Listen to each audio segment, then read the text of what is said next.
উসমান গনি রাদিয়াল্লাহু তাআলা রাষ্ট্র চালাইলেন। প্রথম খলিফা আবু বকর রাষ্ট্র চালাইলেন 2 বছর। 2 নম্বর খলিফা উমর রাষ্ট্র চালাইলেন 10 বছর। 10 আর 2 হইল 12। উসমান গনি রাদিয়াল্লাহু তাআলা রাজত্ব করলেন আরো 12 বছর। 12 দ্বিগুণে 24 বছর হয়ে গেল। এখনো রাষ্ট্রের মধ্যে কোনো বেদাল নাই। বিশ্বনবী সাল্লাল্লাহু আলাইহি সাল্লাম 3 খলিফা, রাষ্ট্রে কোনো মারামারি নাই, ঝামেলা নাই। উসমান গনি রাদিয়াল্লাহু তাআলা 12 বছর রাজত্ব করলেন। উসমান গনির জীবনের অবস্থা সবাই জানে। গনি শব্দের অর্থ ধনী। উসমান গনি মক্কা মদিনা কি আহলে আরবের মধ্যে সবচাইতে বড় ধনী ছিলেন। এই কারণে তার নাম হইল উসমান গনি। এবার আব্দুল্লাহ ইবনে সাবা ওই মুনাফিক যখন দেখলো, তারা আবারও পরামর্শ করে যখন উসমানকে খলিফা বানাইল, তাহলে খলিফা তছনছ হইল না। এখন খলিফাগণকে তছনছ করতে হইলে বিরাট একটা ফাঁদ তৈরি করতে হবে। উসমান গনি রাদিয়াল্লাহু তাআলা আনহু ফজরের নামাজের পরে কুরআন তিলাওয়াত করতে আসেন। এমন সময় ওই আব্দুল্লাহ ইবনে সাবা মুনাফিকের বাহিনী গিয়া উসমান গনি রাদিয়াল্লাহু তাআলা আনহু কুরআন তিলাওয়াতরত অবস্থায় তারা একটি বর্ষা মারল। উসমান গনি তীর নিক্ষেপ হওয়ার সঙ্গে সঙ্গে কুরআন রক্ত লাগানো অবস্থায় তিনি শাহাদাত বরণ করলেন। বিশ্বনবী বলেছেন, কাল কিয়ামতের ময়দানে একজন মানুষের পক্ষে সাক্ষী হবে, ওই মানুষটা ভালো। আমি ভালো মানুষ হইলে আরেকজন সাক্ষী দিবে, ওই মানুষটা ভালো। আল্লাহ রাসূল সাল্লাল্লাহু আলাইহি ওয়াসাল্লাম বলেছেন, উসমানের ব্যাপারে গোটা কুরআন রক্ত লাগানো অবস্থায় সাক্ষী দিবে উসমান ভালো। সুবহানাল্লাহ। কুরআন হাতে নিয়ে তিলাওয়াত করতে আসেন। এমন অবস্থায় ওই মুনাফিকের বাহিনী যারা রাষ্ট্রের মধ্যে বেজাল সৃষ্টি করে, যারা রাসূলের খলিফাগণকে তছনছ করার জন্য বেজাল ধরায়, এরা উসমানকে শহীদ করে দিল।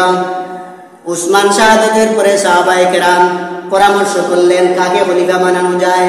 সবাই বললেন, বিশ্বনবী সাল্লাম বলেছেন, আনা মদিনাতুল ইলমি ওয়া আলিয়্যুন বাবুহা। বিশ্বনবী হলেন ইলমের শহর, আর আলী হইল ইলমের দরজা। আলীকে আল্লাহ এত ইলম দান করেছিলেন।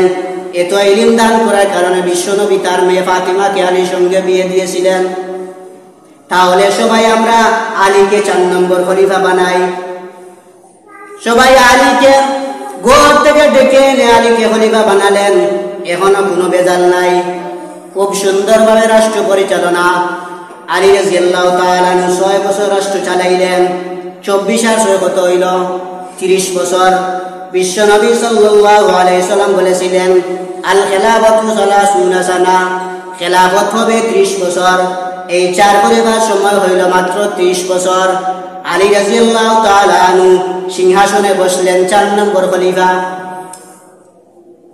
আলী রাদিয়াল্লাহু তাআলা আনহুর আগে উসমান গনির জমানায় মুয়াবিয়া রাদিয়াল্লাহু তাআলা আনহু ছিলেন দামেস্কের গভর্নর, অর্থাৎ মেম্বার অথবা চেয়ারম্যান। ওই সময় উসমান গনির ইন্তেকালের পরে ওই আব্দুল্লাহ ইবনে সাবা মুনাফিকের বাহিনী উসমানকেও হত্যা করেছিল। আলী রাদিয়াল্লাহু তাআলা উসমানকে হত্যা করল, এদিকে উমর রাদিয়াল্লাহু তাআলা আনহুকে হত্যা করল। এখন তারা দামেস্কে মুয়াবিয়ার কাছে চিঠি লিখছে। মুয়াবিয়ার কাছে চিঠি লিখল, ভাই মুয়াবিয়া, উসমান রাদিয়াল্লাহু তাআলা আনহুকে হত্যা করেছে আলী। আলী উসমানকে হত্যা করে সিংহাসনে বসে গেছে। নাউযুবিল্লাহ। কত বড় মুনাফিক! যেই সাহাবায়ে কেরাম সবাই মিলিয়া আলীকে ঘর থেকে ডেকে এনে খলিফা বানাইলেন, এই জায়গার মধ্যে আলীর উপরে অপবাদ দিল। মুয়াবিয়া সরল মনা মুসলমান। তিনি মনে মনে ভাবলেন, হয়তো আলী ক্ষমতা পাওয়ার কারণে উসমানকে হত্যা করেছে। উসমান ছিলেন মুয়াবিয়ার পুত্রের একজন চাচাতো ভাই। কুরাইশ বংশের একটা শাখার নাম উমাইয়া পুত্র। এই উমাইয়া পুত্রে উসমানও জন্মগ্রহণ করেছেন, হযরতে মুয়াবিয়াও জন্মগ্রহণ করেছেন। তাহলে চাচাতো ভাই, বংশীয় চাচাতো ভাই। মুয়াবিয়া রাদিয়াল্লাহু তাআলা আনহু আলীর কাছে চিঠি লিখলেন। খেয়াল করে শুনতে হবে কেমন ভাবে দুনিয়াটা তছনছ করে রসুলের খলিফাগণকে খারাপ দুনিয়ার থেকে বিদায় করে দিয়েছে। খেয়াল করে যদি কেউ না শুনে তাহলে বোঝা সম্ভব না। এখন উসমান গনি হযরতে মুয়াবিয়া রাদিয়াল্লাহু তাআলা আনহুর গোত্রের মানুষ, তিনি আলীর কাছে চিঠি পাঠাইলেন, ভাই আলী, আমরা উসমান হত্যার বিচার চাই, কে উসমান হত্যা করেছে বিচার করুন। আলী আবার চিঠি পাঠাইলেন, ভাই মুয়াবিয়া, আসামি শনাক্ত না হওয়ার আগ পর্যন্ত বিচার করা সম্ভব নয়। এখন এমন ভাবে মুয়াবিয়া রাদিয়াল্লাহু তাআলার কাছে চিঠি নিয়ে যায় আব্দুল্লাহ ইবনে সাবা মুনাফিকের বাহিনী, আবার আলীর কাছে চিঠি নিয়ে যায়, অর্থাৎ আমদানি করে আলীরটাও দেয় মুয়াবিয়ারটাও দেয়। মুয়াবিয়া রাদিয়াল্লাহু তাআলা সবার শেষে যখন দেখলেন আলী তো উসমান হত্যার বিচার করেন না, মুয়াবিয়ার কাছে গিয়া তারা বলল মুনাফিকের বাহিনী যে আলীকে উসমানকে আলী হত্যা করেছে, এই কারণে উসমান হত্যার বিচার করতেছে না। মুয়াবিয়া মনে মনে ভাবলেন ঠিকই হয়তো। মুয়াবিয়া রাদিয়াল্লাহু তাআলা তিনি দামেস্কে ঘোষণা করে দিলেন, আমি আজ থেকে আলীকে খলিফা মানি না। এখন বেজাল শুনুন, এতদিন 3 খলিফার জমানা গেল, কোনো বেজাল নাই, এখন বেজাল শুনুন। এই বেজালটা সরল মুসলমানদের মধ্যে বেজালটা শুরু করছে মুনাফিক মার্কা মানুষ, আব্দুল্লাহ ইবনে সাবা মুনাফিক। এখন উসমান রাদিয়াল্লাহু তাআলা আনহু দামেস্কের গভর্নর থাকা অবস্থায় তিনি সেখানে ঘোষণা করে দিলেন, আমি আলীকে খলিফা মানি না, আমি আজ থেকে দামেস্কের খলিফা। সবাই মুয়াবিয়াকে খলিফা বানাইলেন। এখন রাষ্ট্রের মধ্যে কয়জন খলিফা হয়েছে? 2 জন। মদিনায় হইল আলী রাদিয়াল্লাহু তাআলা আনহু, আর দামেস্কে মুয়াবিয়া। সুন্দর চলেনি না ঝগড়া বিবাদ, ঝগড়া।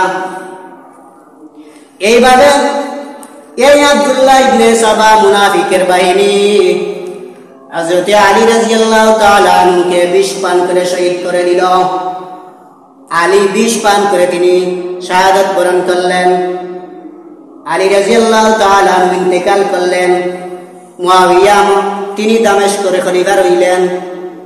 আলীর ইন্তেকালের পরে, শাহাদাতের পরে সকল মক্কা মদিনার মানুষ মিলে সাহাবায়ে কেরাম পরামর্শ করে আলীর প্রথম ছেলে হযরত হাসান রাদিয়াল্লাহু তাআলা আনহু, তাকে সবাই মক্কা মদিনার খলিফা বানাইলেন।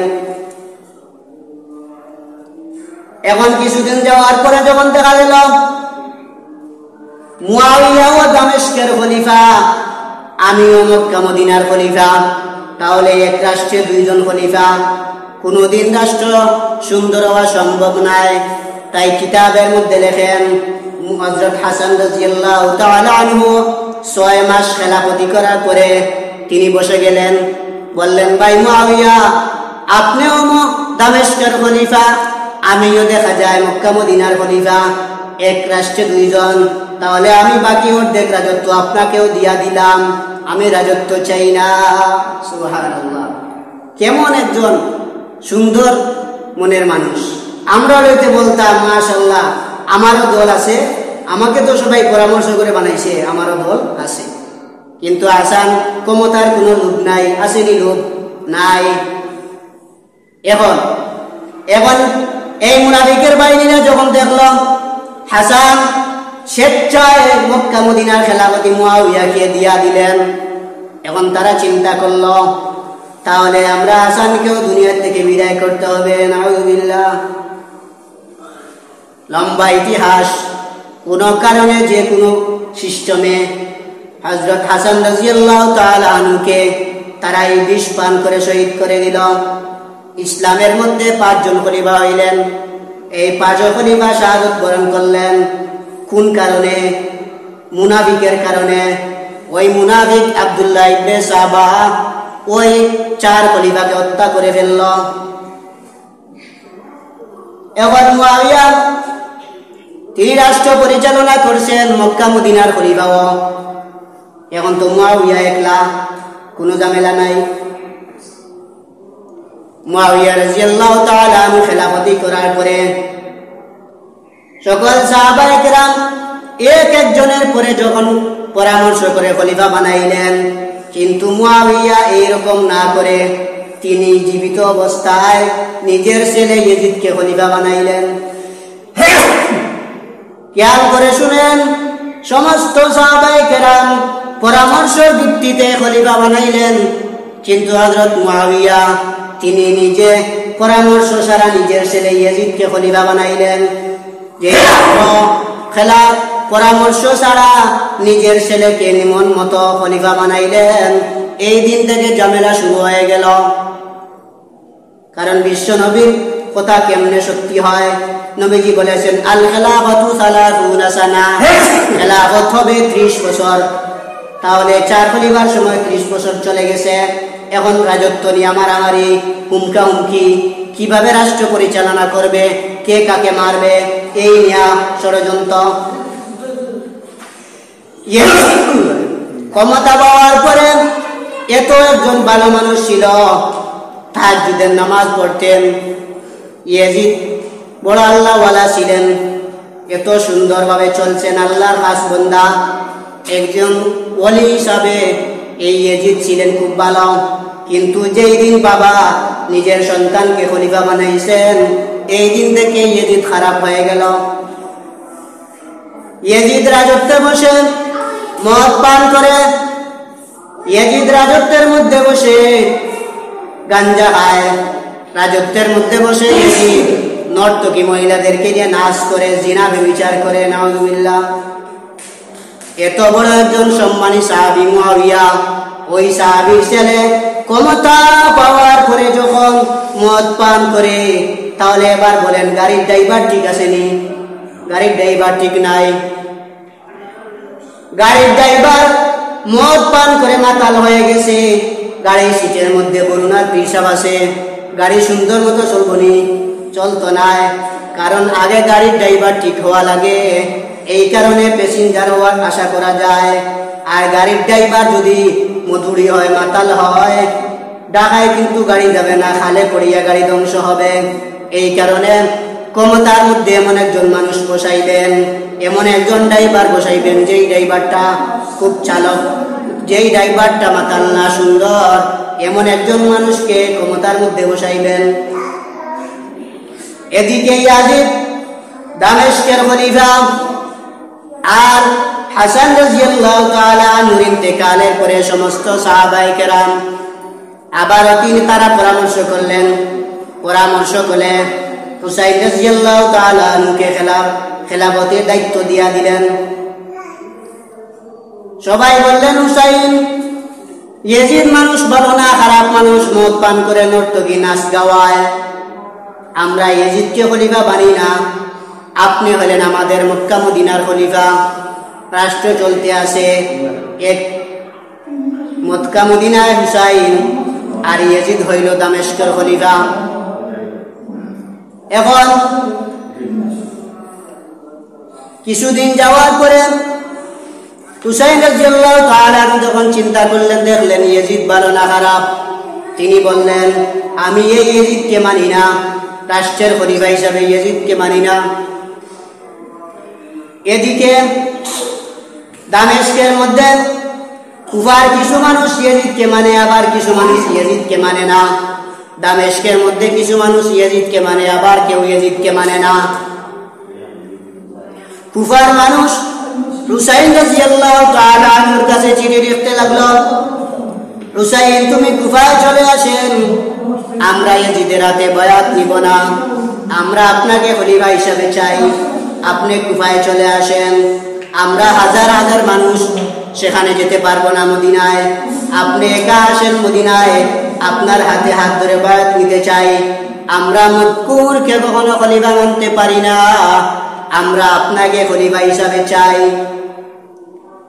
এই খবর যখন হুসাইনের কাছে, হুসাইন রাদিয়াল্লাহু তাআলা আনহু তার চাচাতো ভাই মুসলিম বিন আকিলকে কুফায় পাঠালেন, আপনি যান, গিয়া দেখেন কুফার মানুষ সত্যি কি আমাকে চায় না জবাই করতে চায়। মুসলিম বিন আকিল হুসাইনের চাচাতো ভাই, তিনি কুফায় চলে গেলেন। কুফায় যাওয়ার পরে সকল গ্রামে বাড়িতে গিয়া তিনি পর্যবেক্ষণ করলেন, সত্যি কুফার মানুষ হুসাইনকে খলিফা হিসাবে চায় না, ইয়াজিদকে চায়। বাস্তবে দেখা গেল সকল মানুষ হুসাইনকে খলিফা হিসাবে চায়, ইয়াজিদকে মানে না। ইয়াজিদকে তারা খলিফা হিসাবে মানে না। মুসলিম বিন আকিল তিনি যখন পর্যবেক্ষণ করলেন, এদিকে যখন ইয়াজিদ খবর পাইল হুসাইন তার দূত পাঠাইল দামেস্কে, কুফায়, কেউ তাকে খলিফা মানে কি মানে না। উবাইদুল্লাহ ইবনে জিয়াদ হইল কুফার গভর্নর, ইয়াজিদ কুফার গভর্নর উবাইদুল্লাহ ইবনে জিয়াদকে বলল, যাও যে এই লোকটা মদিনা থেকে এসেছে ওইটাকে বন্দী করো। এদিকে উবাইদুল্লাহ ইবনে জিয়াদ কুফার গভর্নর মুসলিম বিন আকিলের সাক্ষাৎ লাভ করল, জিজ্ঞাসা করলো বাড়ি কোথায়। মুসলিম বিন আকিল সরল মানুষ, তিনি বললেন মদিনায় বাড়ি। উবাইদুল্লাহ ইবনে জিয়াদ বলল, কোন কারণে মদিনায় আসছ? মুসলিম বিন আকিল বললেন, হুসাইন আমাকে প্রেরণ করেছেন। কুফার মানুষ তাকে খলিফা হিসাবে চায় না, জবাই করতে চায়, আসলে বাস্তবে একেবারে পুলিশের হাতে ধরা। উবাইদুল্লাহ ইবনে জিয়াদ মুসলিম বিন আকিলকে ধরে বাড়িতে নিয়ে গেল। বাড়িতে না যাওয়ার পরে কুফার মসজিদের মধ্যে তাকে হত্যা করে মসজিদের মধ্যে লাশটা লটকাইয়া রাখলো। মুসলিম বিন আকিলকে তারা হত্যা করে কুফার মসজিদের মধ্যে লাশটা লটকাইয়া রাখলো, যাতে মুসলিম বিন আকিলের লাশটা দেখে কুফার মানুষ হুসাইনের পক্ষে কথা না বলে। কুফার মধ্যে নিস্তব্ধতা বিরাজ করল, সবাই চোখেও কোনো কথা বলে না, কারণ কথা বললেই তো জবাই করা হবে। এখন কুফায় ইমাম মুসলিম বিন আকিলের লাশ কুফার মসজিদে লটকানো, হাজার হাজার লক্ষ লক্ষ মানুষ দেখতে আসে। মুসলিম বিন আকিলের হুসাইনের পক্ষে চিঠি লিখবার কারণে, ইসলামের পক্ষে কথা বলবার কারণে মুসলিম বিন আকিলের লাশটা কুফার মসজিদে লটকাইয়া রাখছে। এদিকে কুফায় কি ঘটেছে ইমাম হুসাইন তো খবর জানেন না।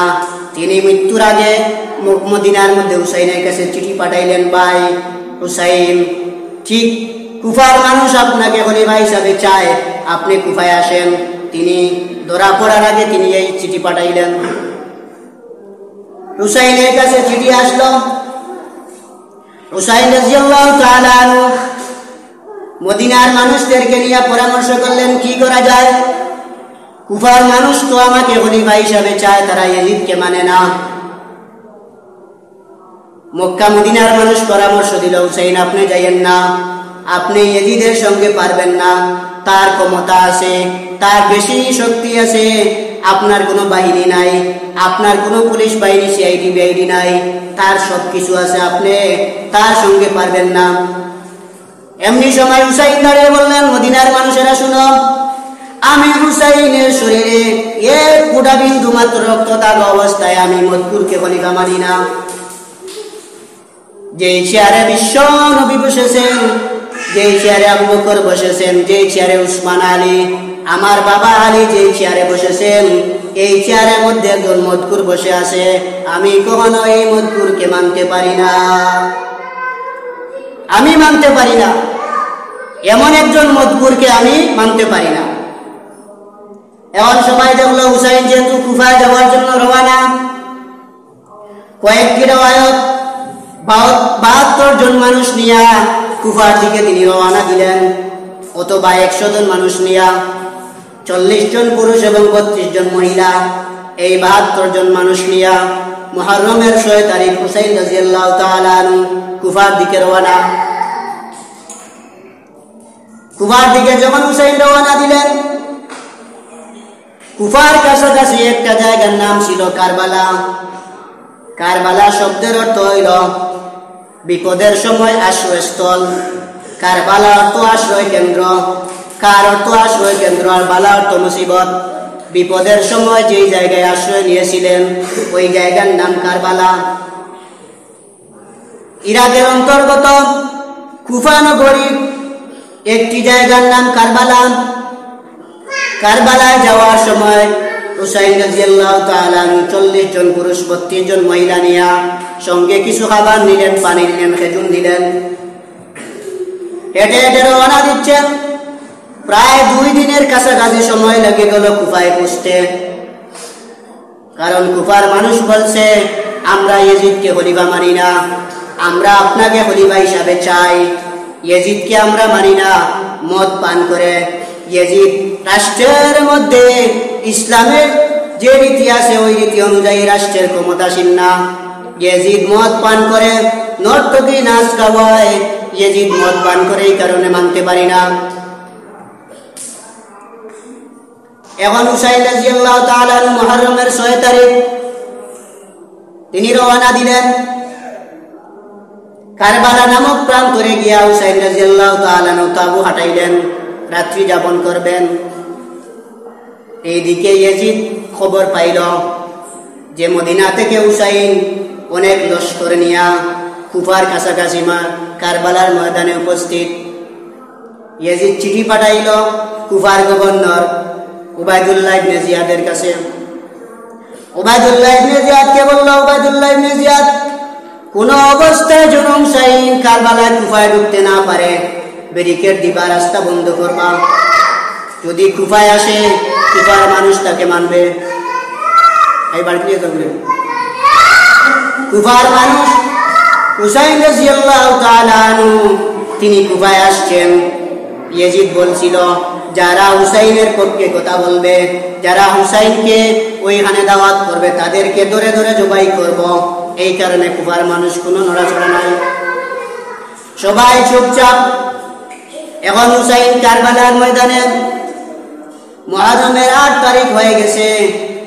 2 দিন পর্যন্ত খানিও নাই, পানিও নাই, সব শেষ। সঙ্গে যা আছিল রুটি, ময়দা, খেজুর এবং আরো অনেক কিছু, সবকিছু শেষ হয়ে গেছে। এখন দেখা যায় পানিও নাই, খাবারও নাই, আর বালুকাময় অবস্থা, উপর দিক থেকে গরম। এমন অবস্থায় ফ্যানও নাই, কারেন্টও নাই। ওই সময় মোবাইলও ছিল না, ওই সময় কোনো যন্ত্রপাতি ছিল না মানুষের সঙ্গে আলাপ আলোচনা করার মতো। চিঠির মাধ্যমে আগে খবর নেওয়া হয়তো। উবাইদুল্লাহ ইবনে জিয়াদ 6000 বাহিনী নিয়া কুফার কাছাকাছি কারবালায় গেলে, কারবালায় যাওয়ার পরে গিয়া দেখে হুসাইন ওখানে আছে। সে সর্বপ্রথম বুদ্ধি বাহির করছে, যেহেতু এতদিন পর্যন্ত 2 দিন হয়ে গেছে এখানে, তাহলে পানি নাই, সবকিছু শুকিয়ে গেছে। উবাইদুল্লাহ ইবনে জিয়াদ আগে পানির নালা বন্ধ করে দিল, ফুরাত নদী বন্ধ করে দিল, যাতে হুসাইন পানি পান না করতে পারে। হুসাইন রাদিয়াল্লাহু তাআলা উবাইদুল্লাহ ইবনে জিয়াদের সঙ্গে গেলেন, কাছাকাছি গিয়া তার সঙ্গে কথা বললেন। উবাইদুল্লাহ ইবনে জিয়াদ, এখানে বাহিনী নিয়ে কেন আসছো? উবাইদুল্লাহ ইবনে জিয়াদ বলে, তোমাকে কুফায় ঢুকতে দেওয়া হবে না। হাসান হুসাইন রাদিয়াল্লাহু তাআলা বললেন, যেই চেয়ারের মধ্যে একজন মদখোর, যেই চেয়ারের মধ্যে একজন জিনাখোর, এমন মানুষকে আমি খলিফা মানি না। কুফার মানুষও মানে না, দামেস্কের মানুষও মানে না। উবাইদুল্লাহ ইবনে জিয়াদ হুসাইনের সঙ্গে 1 নম্বর চুক্তি করল, হুসাইন তুমি আগে কুফায় ঢুকবা, আগে তুমি হুসাইন ইয়াজিদকে মানো, ইয়াজিদকে মানার পরে কুফায় ঢুকবা। এখন চিন্তা করেন, আগে যদি মানি তাহলে গেলা বাসেনি, লাভ নাই। আমি যদি ইয়াজিদকে খলিফা মানি তাহলে এখানে গিয়া কোনো লাভ নাই। হুসাইন রাদিয়াল্লাহু তাআলা আনহু কতটুকু শক্ত ইমানের উপরে, যে চেয়ারে মদখোর আছে, যে চেয়ারের মধ্যে জিনাখোর আছে, ওই মানুষকে আমি খলিফা মানি না। এই কারণে তিনি বলছেন, আমি ইয়াজিদকে কখনো খলিফা মানি না। উবাইদুল্লাহ ইবনে জিয়াদ বলে, তাহলে আপনাকে কোনো অবস্থায় কুফায় ঢুকতে দেওয়া হবে না। আপনি আগে ইয়াজিদকে মানেন, তাহলে আপনি কুফায় ঢুকবেন, ইয়াজিদকে না মানা পর্যন্ত কুফায় যাওয়া যাবে না। তখন হুসাইন চিন্তায় পড়ে গেলেন, কুফায় যেতে দেবে না। হুসাইন বললেন, তাহলে আমি আবার মদিনায় চলে যাই। উবাইদুল্লাহ ইবনে জিয়াদ বলে, না না, মদিনায় যেতে দেব না। হুসাইন বললেন, তাহলে আমি অন্য জায়গায় চলে যাই, আমাকে দাও। উবাইদুল্লাহ ইবনে জিয়াদ বলল, না না, দেওয়া যাবে না। আপনি মক্কায় যেতে পারবেন না, মদিনায় যেতে পারবেন না, কুফায়ও ঢুকতে দেওয়া হবে না। আগে আপনি ইয়াজিদকে মানেন, তাহলে আপনাকে কুফায় ঢুকতে দেওয়া হবে। হুসাইন রাদিয়াল্লাহু তাআলা বললেন, না না, আমি ইয়াজিদকে মানতে পারি না, আমরা তো আগে বলতাম যে জান বাঁচানি আগে ফরজ, ইমান বাঁচানি আগে ফরজ। নবীজি দেওয়া যে চেয়ার, এই চেয়ারে একজন মদকুর, একজন জিনাকুর, নর্তকী, নায়ক বসে আছে, এমন মানুষকে আমি মানতে পারি না। এখন হুসাইন রাদিয়াল্লাহু তাআলা মহা মুসিবতের মধ্যে পড়ে গেলেন। কি করা যায়?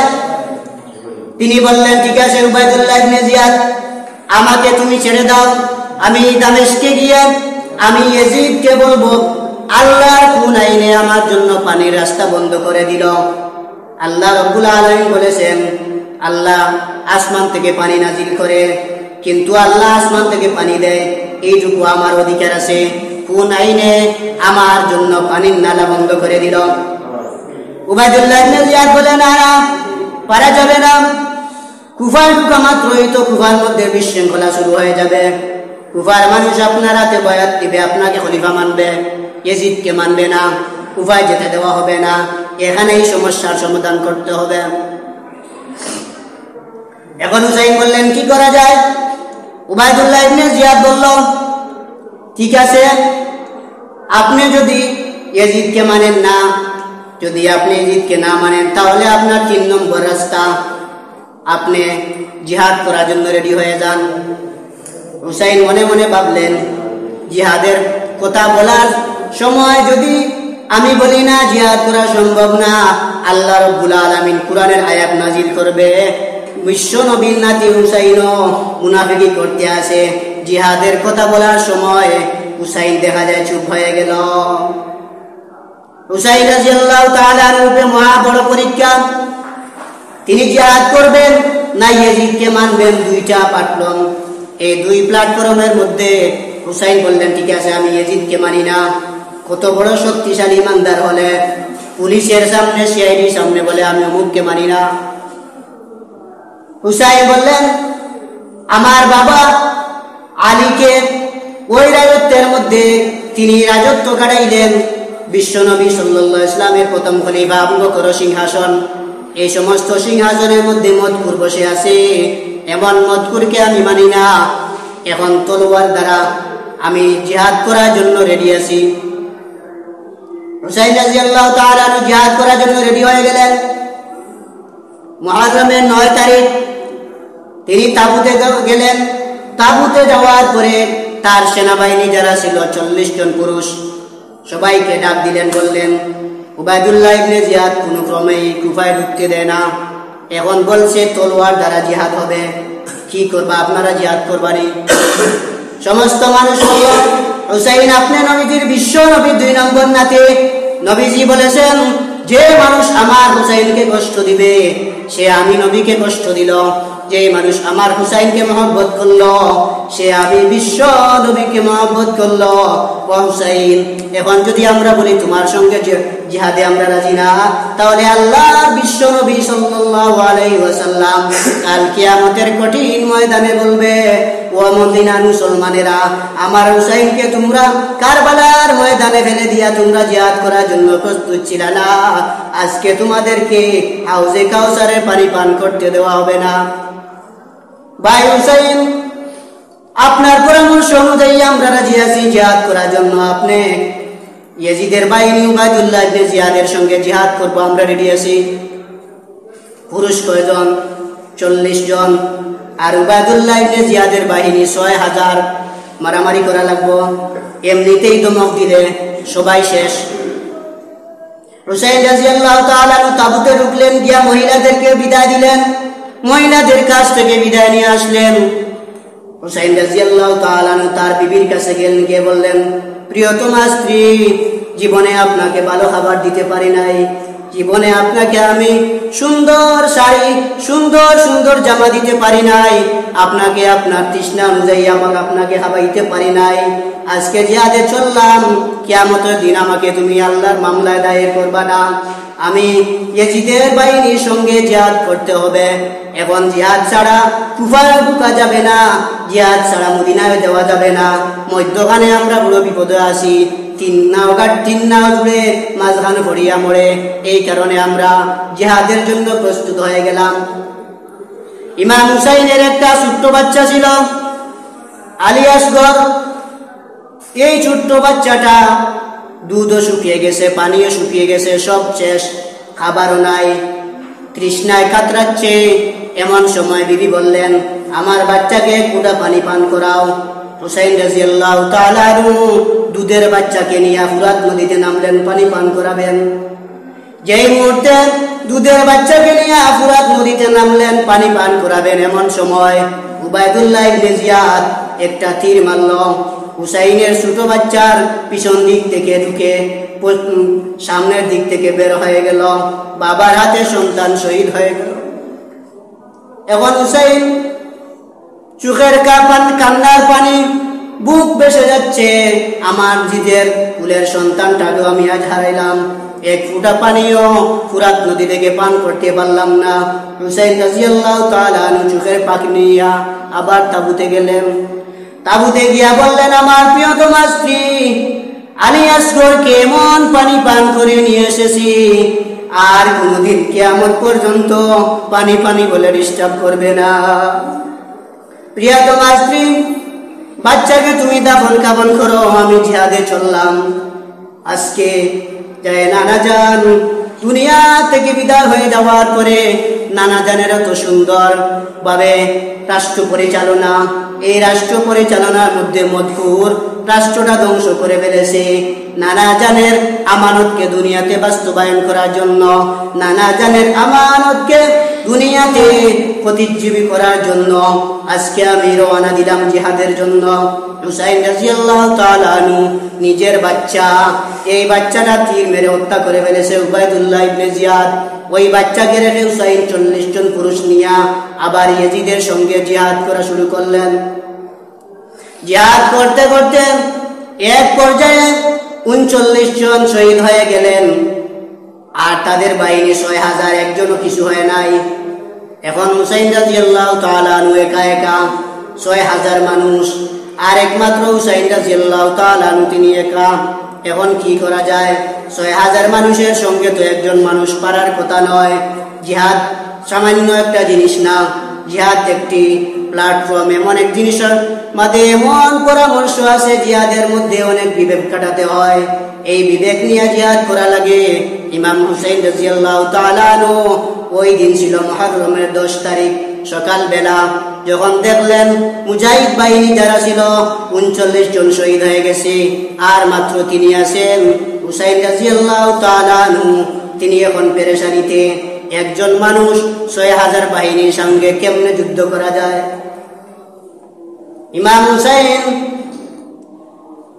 পরের দিন মুহররমের 10 তারিখে যখন তিনি আবার উবাইদুল্লাহ ইবনে জিয়াদের বাহিনীর সঙ্গে জিহাদ করা শুরু করলেন, হুসাইন ফুরাত নদী থেকে এক ফোঁটাও পানি পান করতে পারে নাই, পেটে খাবারও নাই, ক্ষুধায় কাতরাচ্ছে।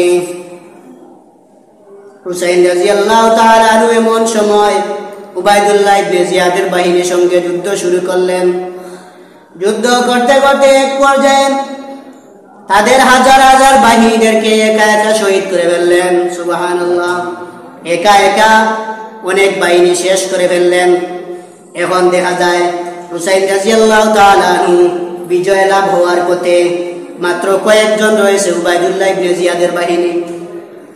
এখন হুসাইন রাদিয়াল্লাহু তাআলা আনহু মুহররমের 10 তারিখ আসর এবং মাগরিবের সময় তিনি যখন দেখলেন পুরা ফুরাত নদী খালি হয়ে গেছে, কোনো মানুষ নাই, এখন নামলেন ফুরাত নদীতে পানি পান করবে।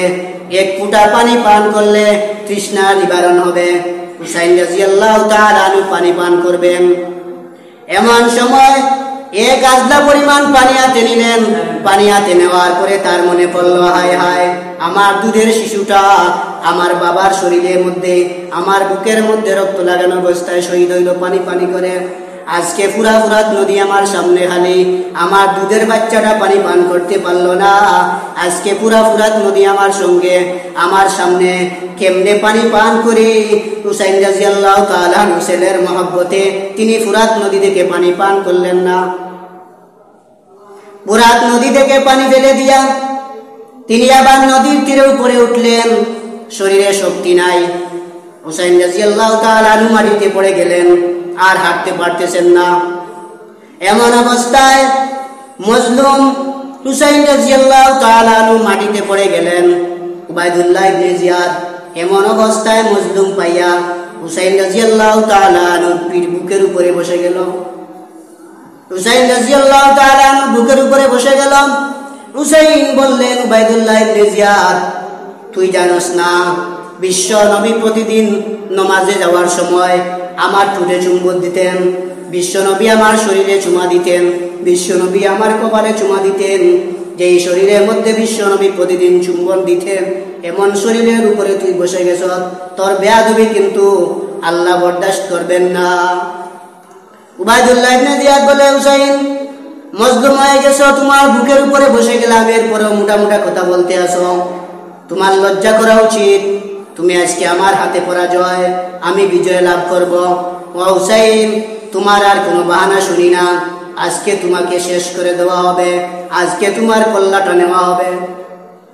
এমন ভাবে কিতাবের মধ্যে লেখেছেন হুসাইন রাদিয়াল্লাহু তাআলা আনহু যখন আসর এবং মাগরিবের কাছাকাছি সময় সূর্য ডুবুডুবু অবস্থায়, এমন সময় হুসাইনের উপরে বুকের উপরে ছুরি দিয়া হুসাইন রাদিয়াল্লাহু তাআলা আনহুর কল্লাটা দ্বিখণ্ডিত করে দিল, মাথা থেকে কল্লা আলাদা করে দিল। হুসাইন শহীদ হয়ে গেলেন। এখন হুসাইন শহীদ হয়ে গেছেন। হুসাইন রাদিয়াল্লাহু তাআলা আনহুর লাশের উপর দিয়া উবাইদুল্লাহ ইবনে জিয়াদ ঘোড়া দৌড়াইল। এত বড় নাফরমান বিশ্ব নবী সাল্লাল্লাহু আলাইহি ওয়াসাল্লামের নাতি হুসাইন। বিশ্ব নবী বলেছেন, আল হাসান ওয়াল হুসাইন রায়হানাতায়া মিনাল জান্নাহ। বিশ্ব নবী বলেছেন, আমার নাতি হাসান, আমার নাতি হুসাইন হইল জান্নাতের দুইটা ফুল। সুবহানাল্লাহ। জান্নাতি পুরুষ যুবকদের সর্দার হবে হাসান এবং হুসাইন। এমন অবস্থায় এতটুকু জানার পরে উবাইদুল্লাহ ইবনে জিয়াদ হুসাইনের কল্লাটা দ্বিখণ্ডিত করে দিল। দ্বিখণ্ডিত করে দেওয়ার পরে শরীরের উপরে ঘোড়া দৌড়াইল। এই যুদ্ধ থেকে জানা যায় হুসাইন পরাজয়, কিন্তু হুসাইন পরাজয় না। বাতিলের বিরুদ্ধে যদি কোনো মানুষ বাতিলের বিরুদ্ধে মাথা জড়া দিয়ে যদি হকের উপরে শক্ত থাকতে পারে, ওই মানুষটা পরাজয় নাই, ওই মানুষটা শাহাদত বরণ করলে ওই মানুষটা বিজয়। এখন ওই মুহররমের 10 তারিখ সারা আকাশ মেঘাচ্ছন্ন হয়ে গেছে। মাগরিবের সময় আকাশ থেকে বৃষ্টি নামছে, রহমতের বৃষ্টি। 40 জন পুরুষের লাশ কারবালার ময়দানে, ইমাম হুসাইনের লাশটাও কারবালার ময়দানে। হুসাইন রাদিয়াল্লাহু তাআলা আনহুর লাশটা নিয়া উবাইদুল্লাহ ইবনে জিয়াদ পুরাতন সদস্যর কাছে গেল, ইয়াজিদের সামনে গেল। ইয়াজিদের সামনে গিয়া একটা প্লেটের সামনে, প্লেটের উপরে হুসাইন রাদিয়াল্লাহু তাআলা আনহু ছিন্ন মুন্ড, লাশটা মাথাটা ওই প্লেটের উপরে রাখলো। হাজার হাজার সাহাবী ছিলেন। ইয়াজিদ চেয়ারে বসা, এমন অবস্থায় হুসাইনের লাশটা একটি প্লেটের উপরে রাখা। হুসাইন রাদিয়াল্লাহু তাআলা আনহুর লাশ মাথার উপরে দিয়া ইয়াজিদ লাঠি দিয়ে আঘাত করতে আসে, দাঁতের মধ্যে আঘাত করতে আসে। কত বড় নিষ্ঠুর, কত বড় নাফরমান!